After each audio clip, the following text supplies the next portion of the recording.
When standard dubbing, in other words, simply taking a clump of fur like this or a synthetic and twisting it onto the thread, what direction would be best to twist the dubbing?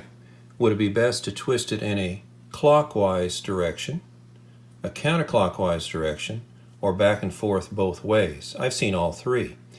May I encourage you to consider that it would be probably best if you twist on the dubbing in a clockwise direction when winding over the top, back under, and toward you in the more conventional direction for a right-hand tire. Every time you take a wrap of thread around the shank of the hook, you're creating a clockwise twist in the thread.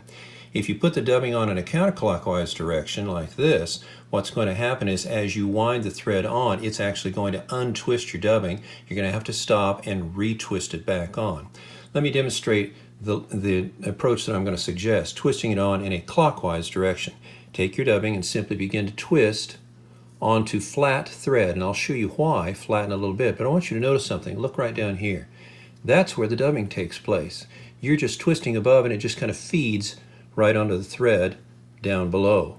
Now if you want to add to that dubbing, it's not a big deal to simply add over the top, but I wouldn't encourage you to take a clump of dubbing like this and put it on a thick layer. Even though your body may require a thick layer, what will happen is you wind that on, that'll pop off. It just comes right off. But see how it locks up above that when I put it on thinly? It doesn't want to come off. It stays on pretty tight.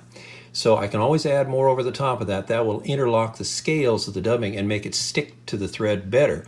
But if you put on in a clump, it'll oftentimes pop off. Now watch what happens when I simply take it with my finger and I can simply slide it on that flat thread right up to the top.